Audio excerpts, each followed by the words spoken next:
Welcome to Reigniting You, the show that explores a variety of topics and timely issues for making successful mid to late career transitions with a renewed sense of purpose and fulfillment for the next phase of your career and life, regardless of your age. Now, here's your host, Lisa Downs.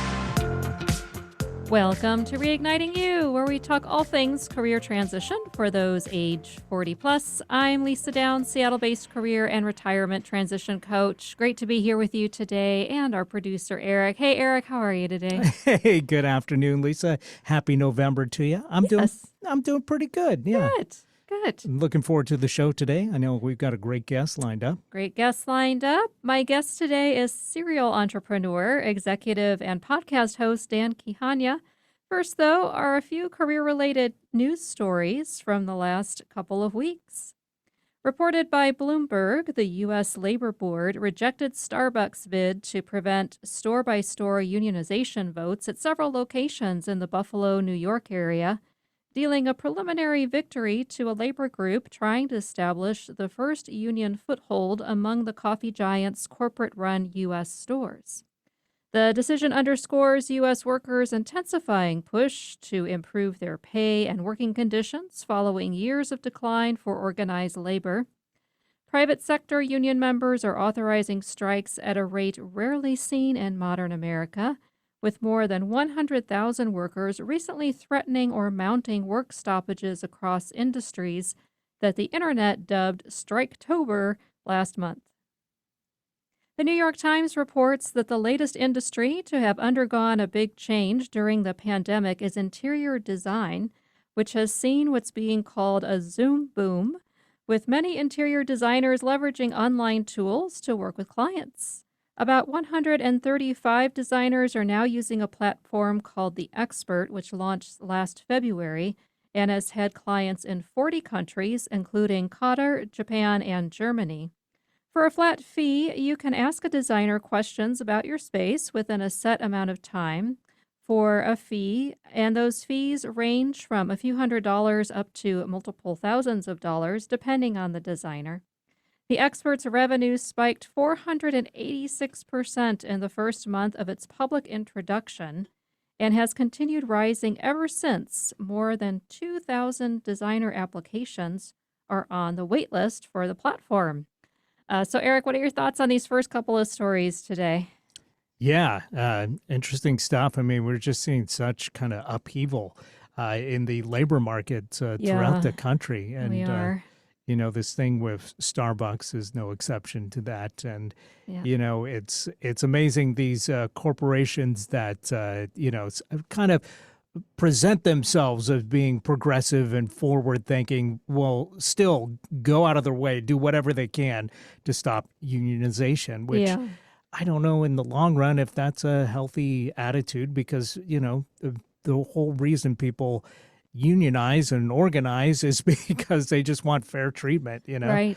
Yeah. So, yeah, it's one of those things. I guess we'll probably never see an end to that kind of struggle that back and forth. Yeah, probably not. It makes you wonder. Well, as you look at Amazon with their warehouse environments and the bad press publicity that's gotten over the last couple years and the last year and a half or so, especially in the pandemic with us buying everything under the sun.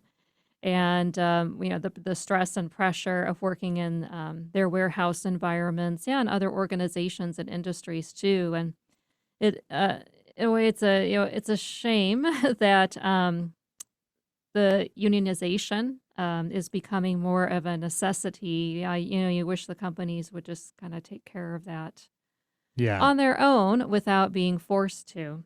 Agreed. But yeah, a lot of changes. I think it's kind of fun with the interior designers and decorators working online. That's interesting. Yeah. It's interesting. Yeah, the story that I read about that was sharing how they would, so much of their time was commuting to their clients' homes or office spaces or whatever it was the project they were working on to do the design piece and having to be there for every little detail and decision in terms of, what fabric to choose and colors to choose and everything. And now it sounds like a lot of them are communicating with contractors. So the contractors can be there, but then the designer can be more long distance and having Zoom conferences Right. and to make the decisions and everything. So I thought that was pretty interesting too. Seems like you really got to pick the right contractor You do. for Yeah. that. Have to have a lot of trust, I would think. Absolutely. Seeing that Yeah. it's your clients and your business. And Right. yeah, but it's interesting just how some industries and businesses are going through this metamorphosis, so to speak, and making a lot of different adjustments. So Yeah, and it's kind of so fun. hard to know how it's going to be in like 3-4 years. So I wonder, making changes, redesigns, all this stuff, how much of a good idea it Yeah. is really, considering we still haven't really come to a conclusion on how it's ultimately going to be with people working from home or more people in the office, and what the needs are going to be in either situation. We're kind Yeah, of at a tenuous time, we but are. of course, everybody wants to move forward. So Yep. I understand that desire.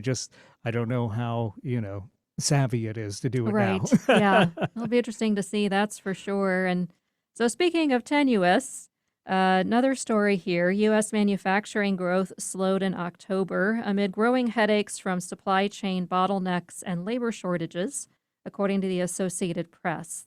The Institute for Supply Management, a trade group of purchasing managers, said that its index of manufacturing activity dipped slightly to a reading of 60.8% in October, zero point 0.3 percentage points below September's 61.1%.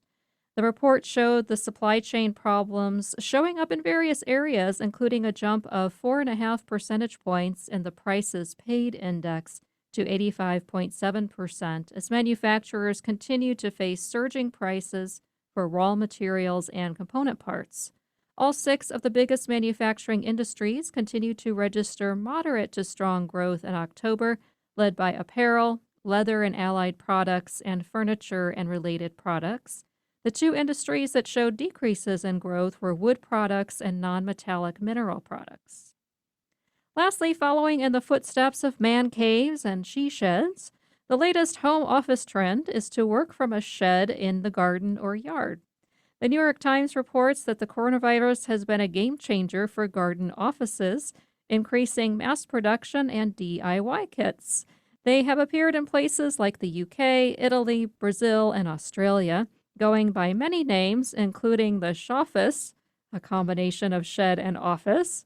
For $22,800, the Riverside, California-based desk maker Autonomous offers the Work Pod, a sleek DIY kit office made of oak, walnut, and aluminum that can be assembled in hours. Roughly 8 feet by 11 feet, it features a sliding glass door, windows, lighting, air conditioning, and electrical wiring. Nearly 120 have sold across the U.S. Yeah, so there we go, Eric. Yeah, And there you go. I like it. Could have a Shoffice. Yeah, a shoffice or a she shed or Yeah. whatever. Whatever. Yeah, no, that's a cool idea. I think people just want to eliminate distractions, and having a dedicated space makes sense Yeah. to do that. Yeah. It reminds me, I don't know if you were a fan of the show The Office. Oh, yeah. Yeah. But there's a podcast about The Office, a watch along podcast called The Office Ladies, and it's hosted by 2 of the actresses that starred on that show. Oh, that's cool. One of them has a she shed Does she? that Yeah. she does the podcast out of during the pandemic, and they named it "That's What She Shed," Oh. which ties into the show. Yeah. But That's the great. Shoffice could have been the Yeah, alternate Shoffice. title too. It I like could have. that. Yeah. So, I guess you could change it around too and maybe, have office first and then shed. But then I guess that would be offed or oft. right.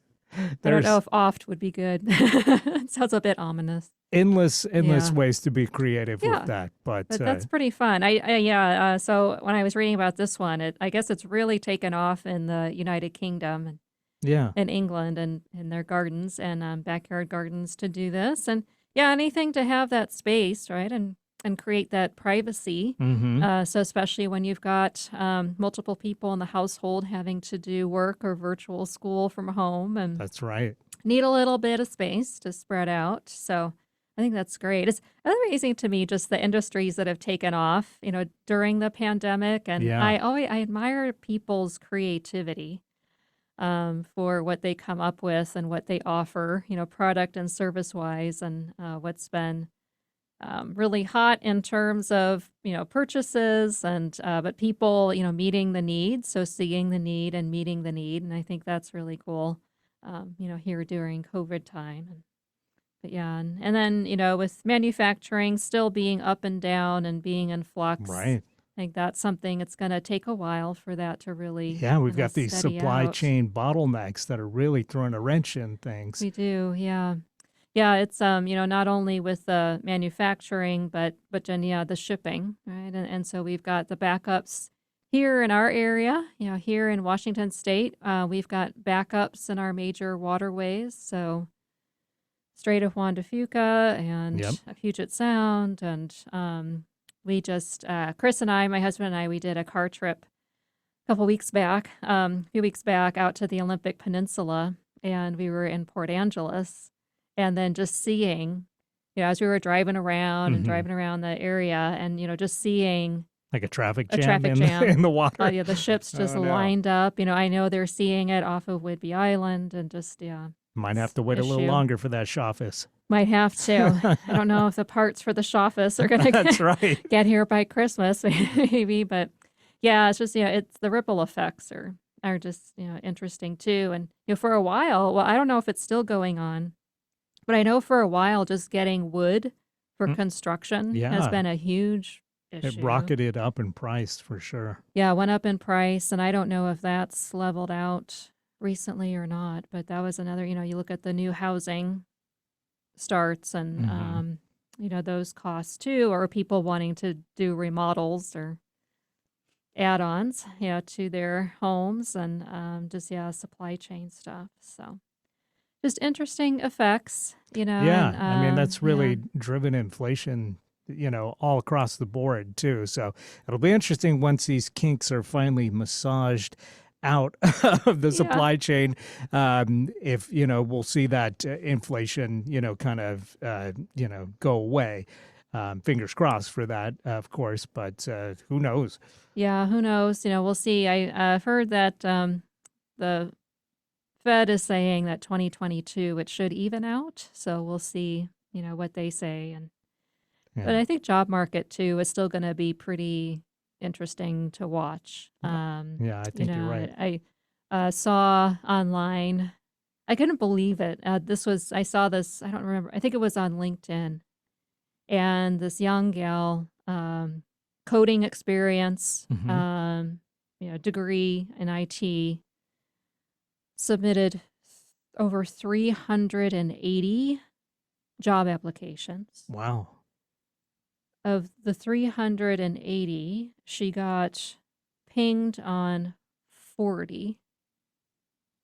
Only of the 40, only 10 interviews and then 2 offers. Wow. For someone who's in her 20s with a coding Yeah, background. which would have typically been a hot Yeah, commodity, you would think just so, a right? couple of Yeah. years ago. Yeah, just So, a couple of years ago. So right. it's I think it's just still a really weird market out Absolutely. there. And Yeah. when I see stories like that, it's like, well, what are employers doing? And you hear these stories about how there's all these openings, right? Hmm. Hundreds of thousands of job openings, and yet it's like, well, who's are they filling any of these? It just really makes me wonder. It's just another bizarro thing going Yeah, on. yeah. I think there's Yeah. something. There's that. The consumer confidence index. Yeah. There's got to be something similar for companies. The company confidence index. Because it seems like I think a lot of companies may be nervous about filling those jobs. Even if they're advertising, they're still nervous because they don't Yeah. know if things are going to contract or expand again. Right. Yeah, I'm wondering if that is having an impact, or why they might be hesitant, Hmm. or even hesitant to interview people. But it's like, okay, so it just seems odd to me that you're saying you have all these openings, and Yeah. then people like that having a tough time finding employment. getting a job. So yeah, I think it's still just going to be a while before things level out. I think you're right. With jobs as well, and still people are. I think the Great Resignation is still going on. Yeah. So there's a lot of people still leaving employers, still leaving work, and now we're having the effect. I saw the impact of people who have left their jobs, and now those who are left behind are getting incredibly burned out. Mm-hmm. And now they're saying, well, hey, I'm going to go too. And so it's just a Yeah. snowball, Yeah. a snowball effect. So it's interesting. We'll see. Absolutely. Time will Yeah. tell, I guess. Well, it does go to show with your example of the woman that was applied to all those places. I mean, even now in this, economy where there's a lot of job openings, you still sometimes have to go above and beyond getting those You resumes out there to do. a lot of different places. Yeah, Yeah, you don't definitely hesitate. do. Yeah. Still have to stay diligent and leverage your network. Yeah. So for Can't sure. can't put all your eggs in one basket. Nope. Definitely not. Well, thanks for that, Eric. And it's time for our first break. So when we come back, I'll introduce our guest for the show, Dan Kihanya, who's here to talk about what being a business owner is truly like and his own career transitions between traditional employment and entrepreneurship.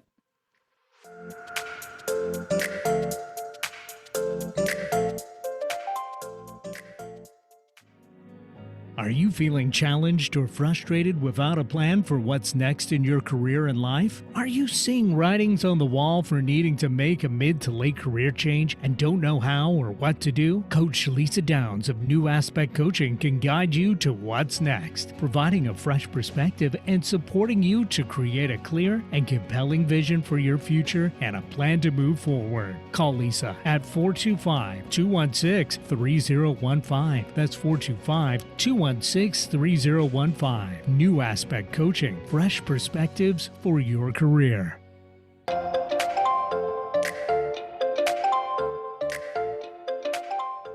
Welcome back to Reigniting You, the show that focuses on all aspects of making mid to late career transitions. I'm your host, Lisa Downs. A note that you can catch the show Voices of Experience with host Paul Casey this Wednesday at 3 p.m. here on KIXI. Voices shines a light on people with experience in their fields of travel, public affairs, adventure, health, and fitness, with an emphasis on sustaining your own business. That's Voices of Experience this Wednesday at 3 o'clock. I'm excited to introduce today's guest, Dan Kihanya. Dan is Director of Corporate Development and Investment with the Outdoors Retailer and Co-op REI in Seattle, where he heads up programs for Path Ahead Ventures. He's also the creator and host of Founders Unfound, a podcast that profiles tech startup founders from underrepresented backgrounds. Dan is a serial entrepreneur with experience across many aspects of the startup ecosystem, including founder, early executive, investor, and advisor. Dan was part of the founding team or an early executive at 3 venture-backed companies, all resulting in acquisition exits. Dan holds an MBA degree from the UC Berkeley's Haas School of Business and a Bachelor of Science and Engineering degree from Princeton University. Hey, Dan, welcome to the show. It's great to have you here. Thanks, Lisa. So happy and honored to be on the show. Great. Well, I always like to start with learning more about you in terms of your career journey. So what has been your career path, your winding road that's gotten you to this point in your career today? Yeah, it has been a winding road for sure. I came out of college. I was good at STEM and math, so I majored in engineering when I came out of my undergrad program with an engineering degree, and I took that to the automotive industry. And so I was an engineer for several years to start my career in Detroit, in the Dearborn area, working for Ford Motor Company. And really enjoyed that experience. It was a great place to start my career. But I realized two things while I was there. One was I had an urgency that seemed to be pushing me to want to work faster than things moved at such a big company. And I also realized that I was a good engineer, but I wasn't a great one. I could do the equations and I could do the process, but the really great engineers at the company were like, I like to say they were like Neo from the Matrix, and Oh, wow. do any kind of spoiler alert for the Matrix if you haven't seen it, but they just saw the world in a different way than I did. And I was always sort of intrigued with some of the business and strategy, and like, why are we spending money on that? And how do we save money here? And what's their product mix? And so the combination of that restlessness in the corporate environment led me to think, well, maybe I should be an entrepreneur, not even really knowing what that meant. Thinking, well, I'll be my own boss and there's no bureaucracy. And this idea of maybe the business side is what's intriguing to me, led me to go to business school. And so I went and got an MBA. I went to the Silicon Valley Bay Area in the mid 90s. And so it was a miraculous time to be in that place at that time, because when I started school, the World Wide Web really didn't exist. When I left school, Netscape, the original browser, had gone public, and Yahoo and all these companies had emerged. And so there was a fever and a furor around the startup .com era.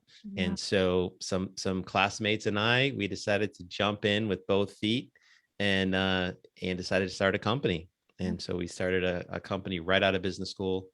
And we jumped into it thinking, if this doesn't work out 6 months or a year, we can always go back to corporate America and try to leverage our business school degrees in a more conventional way. But like I said, the timing was amazing, the back half of the 1990s. And so we built this company which focused on loyalty and rewards on the internet, and ultimately ended up taking it public in 1999, and kind of rode that rocket ship, as it were. And I was sort of a marketing product person. So that was the sort of the balance of my business and technical mind.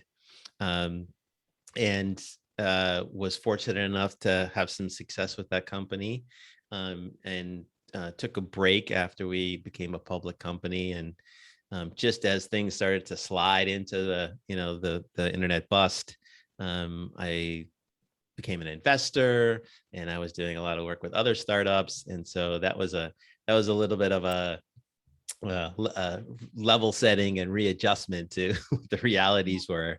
So spent some time doing that. And then coming out of that, my former co-founders actually had stayed with our company when it went public, and went up and down, and then it got bought by United Airlines. And then they came out of that, and we decided to start something else. And we had a fourth partner who was just returned to India, who was a classmate of ours. And he got to India and said, hey, there's all these opportunities here. This is the early 2000s. We should do something together. And so we put together a consulting business around helping companies with sort of digital transformation, helping basically big companies figure out, what do we do with the internet?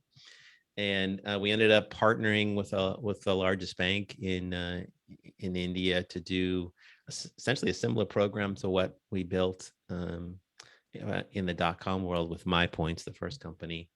And so I was going back and forth to Mumbai for a while there, and we ultimately built a loyalty program company there that was sold to American Express.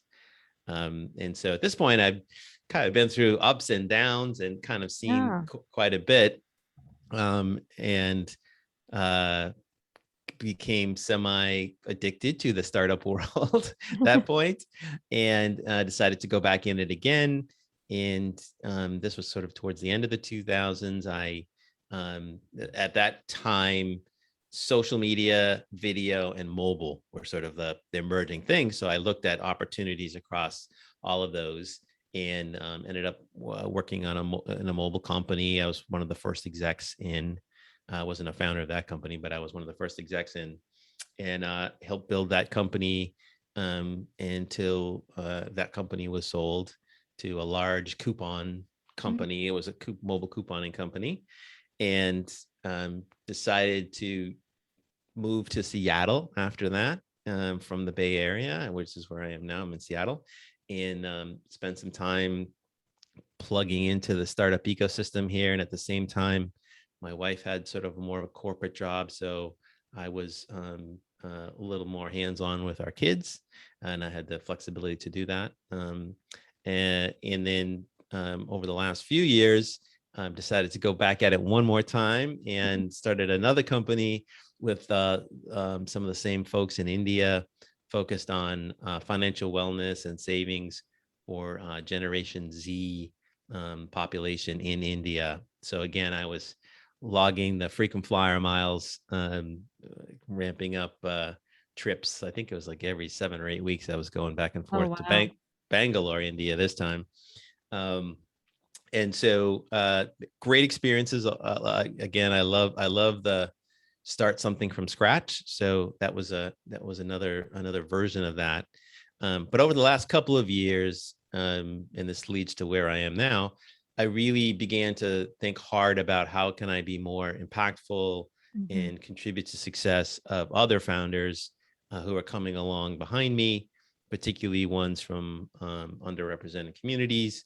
And so I began to explore ways to do that. One of which you mentioned is my podcast, where we help founders tell their stories, and they're all amazing stories, and reflect what one of the venture capitalists in the industry calls the distance traveled. So getting to the point that maybe others can get to a little easier is quite a sacrifice, quite a journey for a lot of the founders that I talk with.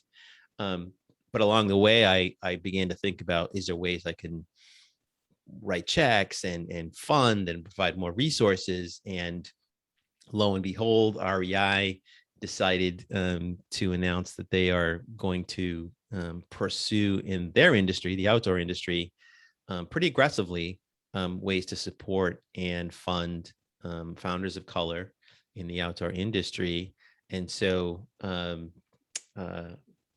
long story short, I ended up taking on a role there to help them build up that fund and the programs that we're going to offer to support to founders in the industry.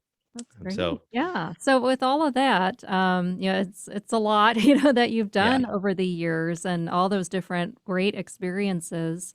What would you say is a key lesson or learning for you through all of that? I think there's quite a few actually, and a lot of them have to do with probably my own personal journey of growth. Mhm. And so things like learning how not to compare myself to my contemporaries, right, where they are, whether I quote unquote think they're ahead of me or behind me, but really to focus on my goals and my values. That was a big lesson for me, and use that as my North Star. Because it's pretty easy to get in that trap of comparing yourself to the Joneses, and there's always a Jones that is seemingly on paper everything is great, they Oh, keep yeah. getting the better jobs and whatnot. So that was a big one for me. The other was to learn the difference between mistakes and failure. Mm. And failure to me, especially in the startup world, is around um, a not ideal outcome, but it's based upon something that there's an unknown in the experiment or in the effort, right? A mistake is really, there's a predictable way to do it where you have the positive income and you just didn't execute it that way, whether intentionally or not. And so uh, one is less in your control, and failure, for instance, I think is one of those things that is potentially less in your control. And to use a silver lining around failure as um, there's learning. Okay, Mm. now that's not the way to do it next time. Now we know that. And mistakes are a way for you to personally grow and say, how can I avoid doing that another time? Um, I would say a couple other things are around being authentic. Mhm. I think it's easy for us to feel like we have to wear a mask. And I certainly fell prey to that of um, trying to not lie or misrepresent yourself, but exaggerate things about yourself, or agree to things that maybe isn't quite where you are. And what I found is if you're authentic, people respond to that and they can sniff it out. And so I found that that's um, uh, been both relieving and beneficial. And the other thing I would say is, a lot of people talk about networking, and I'm kind of an introvert. Well, I am an introvert, not kind of.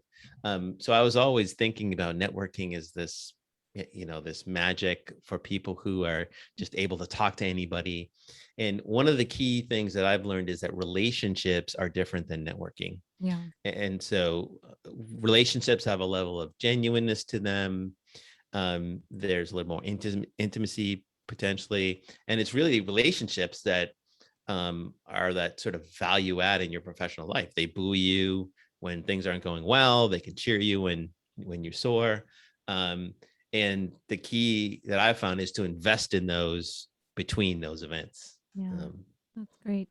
And so speaking of relationships, I'm sure you've, had a lot of influential people in your life. But who would you say has had a big impact on your career and has helped shape who you are? Yeah, great question, Lisa. I think, for me, a lot of who I am as a person is now based upon what I just said is how I try to show up professionally. And I think that goes back to my parents and my family and the intentional work that they did to try and instill values in me. I like to say my parents were all about three things. Um, uh, you know, uh, Being service oriented, education, and religion. And if you could sort of have a good foundation around those things, then whatever you wanted to do else is just going to be that much better off, and you're going to show up in the world better. So I think that served me pretty well, even into my adulthood and my career. I would say also that I had a bunch of teachers at each stage of my sort of academic life that provide me with both confidence and reassurance and inspiration. And that is so critical, I think. I mean, I think we underappreciate when someone gives you that extra vote of confidence or that reinforcement to your esteem. And I think that was pretty big for me. As I got into my career, I'm a complete junkie for business storytelling. And so I read constantly either the histories or biographies that sort of tell the arc of how things emerged, what was the sort of the milestones, the timelines of things. So I love to read books about like Herb Kelleher from Southwest and Steve Jobs and Juan Trippe, who was the founder of Pan Am, one of the first large commercial airlines, Ted Turner, CJ Walker, who was the first African-American woman millionaire here in the United States. And what I like to do is use those as lessons and guidance where I can synthesize, oh, there was an inflection point or there was a moment of truth. So I've really used that a lot. That's so And then, great. It sounds like you've got a lot of great models there throughout your career. So, and at different stages and earlier in your life as well. And but thanks so much, Dan, for sharing about that and your journey and your path and lessons. And it's all great stuff. And it's already time for our next break.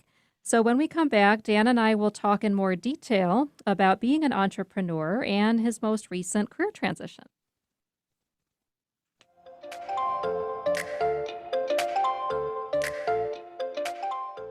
Hi, I'm Lisa Downs, career and retirement transition coach and host of Reigniting You on KIXI. I guide age 40 plus professionals to gain clarity, a renewed sense of purpose, and a career transition plan within 90 days so you can lead a fulfilling life regardless of your age. If you're not sure what's next for you, I can help. Let's talk about what your future can look like. Visit yournewaspect.com or call me at 425-216-3015. That's 425-216-3015. New Aspect Coaching. Fresh perspectives for your career. Have a career transition related question or want to share your best or worst job story? Call 360-436-6496. That's 360-436-6496. Just leave a voicemail and we'll answer your question or share your story on a future show. Stay tuned for more Reigniting You with Lisa Downs.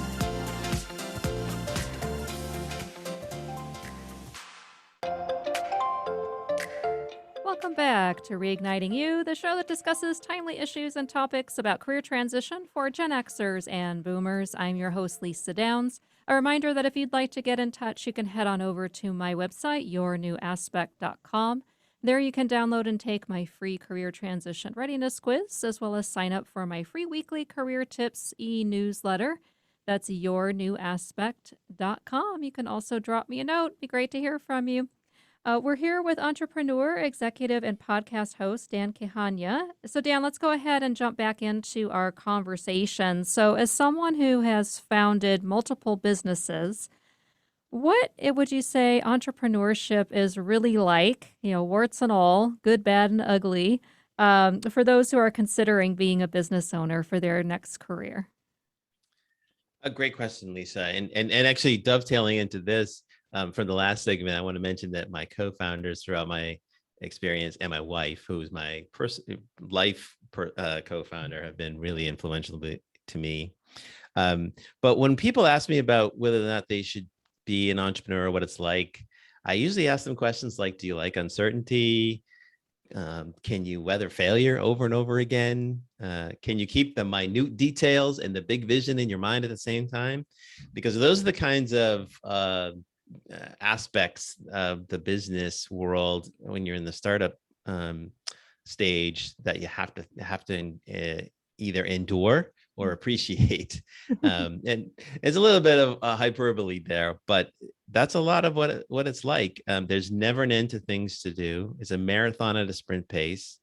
It's both every day is a new day to get better and build your company, but every day has an expectation for you to get better and build your company. So you have to have a growth mindset, I think, and appreciate the journey.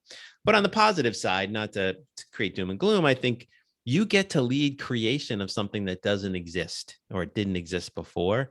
And so if that really ignites you and fires you, then being in a startup is a perfect place for that. You get to make meaningful impact and see direct results of that with employees and customers and partners and communities.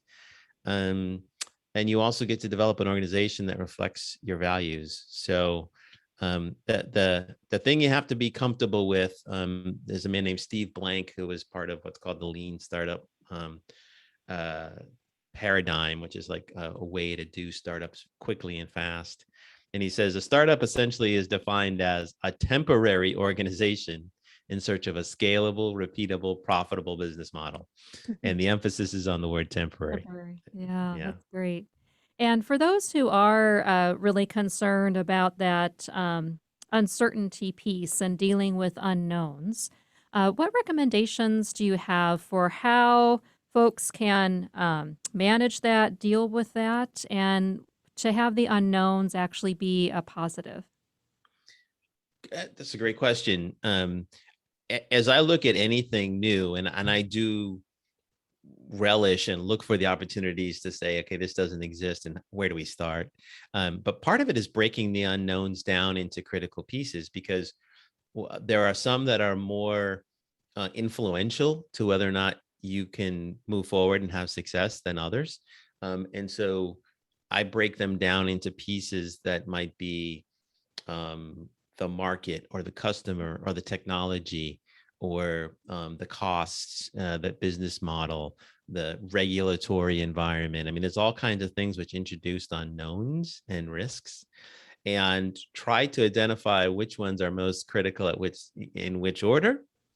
And then you focus on attempting to de-risk those. And so the key is to sort of compartmentalize the unknowns into attackable, more bite-sized, almost projects in and of themselves. How do I de-risk a regulatory situation? For instance, let's say you have a product that has to be FDA approved, right? So can you do something with a formula that emulates things that have already been FDA approved?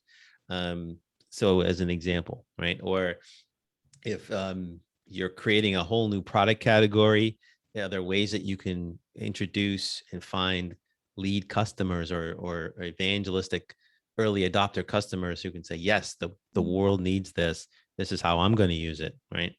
The other thing is controlling what you can control. This is one of the things I tell a lot of founders is that there's many things you can't control. Many, right?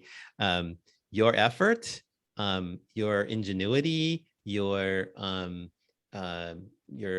scrappiness, your attention to focusing on what can I solve today that doesn't require me to wait for someone else, an investor, a customer, a partner, right? There's lots of things that you can be experimenting with, right? And so control what you can control. I would think also just you have to be even keel. So highs, don't get too high with the highs, don't get too low with the lows. And just know that setbacks and failures will happen. Yeah. And again, I learned to appreciate them because it would tell me, okay, this is a great learning moment. We can grow as a company. We can develop the perspective that, okay, now we know which way not to go again. And just be humble, Yeah. seek what you don't know. And I guess the final thing would be, and this is important, is take doubters with a heavy grain of salt. Don't ignore them, but don't overemphasize them either, because they'll lead you to basically paralysis. Yeah. That's great. Great advice. Yeah. Try to ignore all the naysaying, right? I would Yeah, say ignore the naysaying and the you shoulds. You should do exactly. this. You should do that. Exactly. Yeah, that's great. And you mentioned it a bit earlier about your interest around supporting new founders and those who are underrepresented in the founder and entrepreneurship world, and that you recently started a role here with REI. In addition to that, your interest there, what else prompted you to make the switch from independence to working for an organization?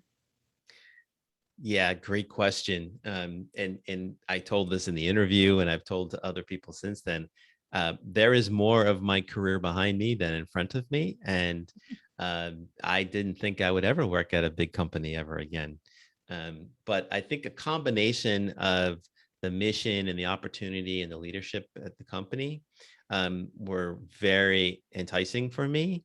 Mhm. And the vision of what I'm working on now matched up very well, as you mentioned, with this idea that there's a proactive, intentional commitment to helping founders succeed, and founders that don't traditionally have equity in the larger marketplace, but specifically in the outdoor industry.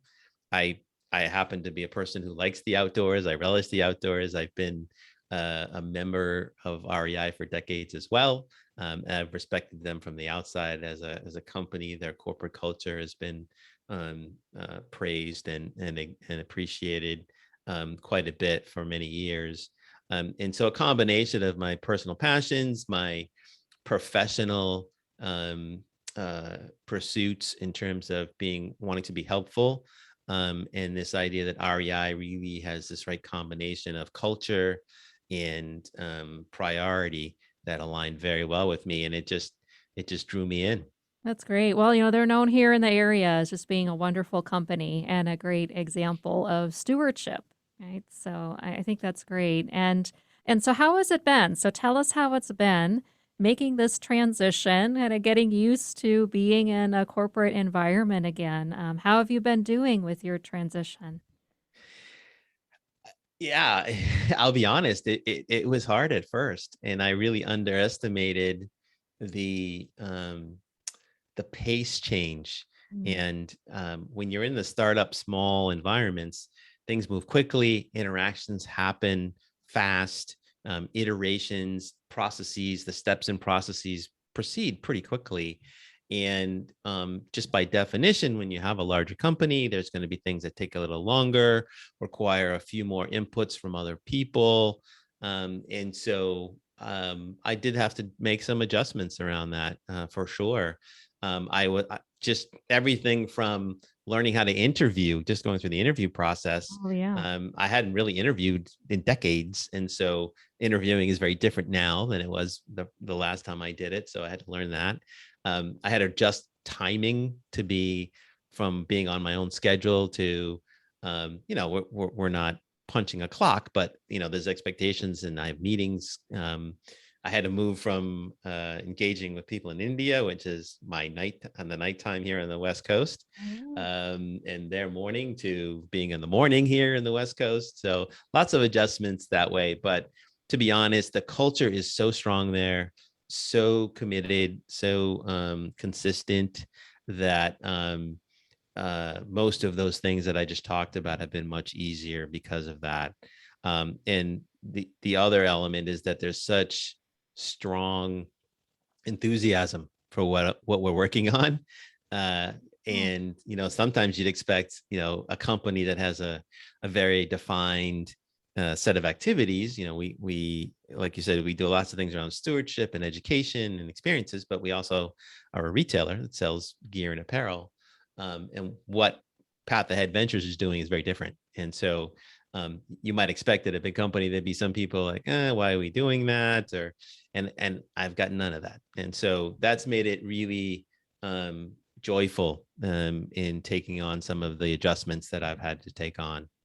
That's great, and really cool to hear. And for those who are looking for a job here later in their career, what would you say they can do to differentiate themselves to really sell their value? And especially like it's been a while perhaps since they've gone through job interviews, and what can they do to get in front of prospective employers, as and in light of what helped you land your role at REI? Yeah, and I won't portray myself as an expert on this. Like I said, Sure. I had this one experience as my data set. But I will say, when I've interviewed lots of people to work for me, and at various parts in their career, and some of the common things that I look for are be honest about who you are, what you excel at, what you're not suited for. For instance, I'm always very clear. I was a marketing person for a long time. I'm not a salesperson. So sometimes people want to lump those things together. I don't have expertise in that. I don't have a natural inclination for it. And so I've always felt like being honest about what lanes you really thrive in is important. Um, I prefer humility and passion over experience and sort of like feeling entitled. And so I try to wear that as sort of my value, and I appreciate it when I see it come back.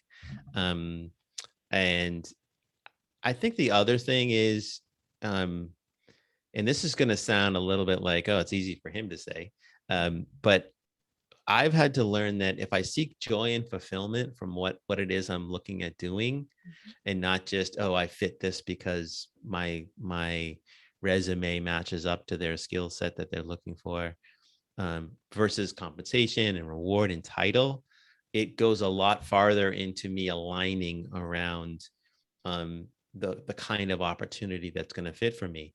In the opening sequence, you talked about the person. I think I can't remember the numbers, but it was something like 300 something resumes submitted Yeah. and Yep. 40 something pings back, and like a dozen interviews and two offers. Yeah. Well, two offers is to me perfect, because uh, that person now has a choice, and one would hope that those are the ones that are aligned for that person, right? And at the end of the day, you're only going to take one job. Now that's those numbers seem daunting, but I do getting to this point, that my brother has this thing on his mirror in his house that says, my purpose is where my happiness meets the world's needs. And so I think if you can find that or get as close to that, then um, it's almost like you start rolling downhill instead Yeah. of climbing uphill and struggling. And so that's the advice that I would provide. Again, not being an expert at these things and having done it many times, but for me, I think those were some of the insights that I developed going through this process. That's great. And I love that perspective. And that's a great mantra to have in front of you consistently, too, I think, just to help keep you motivated and persevering and focused, too. And curious about, so tell us more about Path Ventures, so the new initiative at REI. What's it about, and how can people get involved with that? Yeah, thanks for asking, Lisa. So REI Co-op's Path Ahead Ventures is a new initiative. We actually just announced it last week, even though I've been in the company for a few months now. And we're going to invest in founders of color as they start and scale businesses in the outdoor industry. Our goal is to kind of take advantage of REI's capabilities, network, our customer base, and also our capital to help accelerate the success of Black, Latinx, Indigenous, Asian American, Pacific Islander, and Indigenous peoples-led startups in the outdoor space. We're dedicating $30 million to the initiative with the goal of investing and partnering with over 300 aspiring and current founders. So it's a very serious undertaking. The company is pretty dedicated to making strides in transforming the industry and helping to nurture the next generation of business owners and founders in the industry that are going to dictate where we go from here, and having that be representative and with equity is paramount to what we're trying to do. We're going to have programs starting up in early 2022. And so you can go to rei.com path-ahead and see the programs that we have listed there and more information about it. If you know any founders who are aspiring or who are already working in the outdoor space, which is, hiking, camping, biking, skiing, water sports, apparel, who kind of fit our profile and come from the communities I mentioned, please send them our way. We have a way to submit yourself for our programs, and then other than that, just stay tuned and watch for more to develop over the next 6 to 12 months. That's great. And how else can people get in touch with you, Dan? So I'm on LinkedIn and Twitter. So you can connect with me there. I'm D Kihanya, so DKIHANYA on both of those platforms. And if you ping me there and you want to have a deeper conversation about any of the things that I do, my podcast, what I do at REI, my journey as an entrepreneur, happy to chat anytime. Awesome. Well, thank you so much for being here, Dan. We really appreciate it. So great to hear your recommendations, advice, and your story. Wonderful to have you here.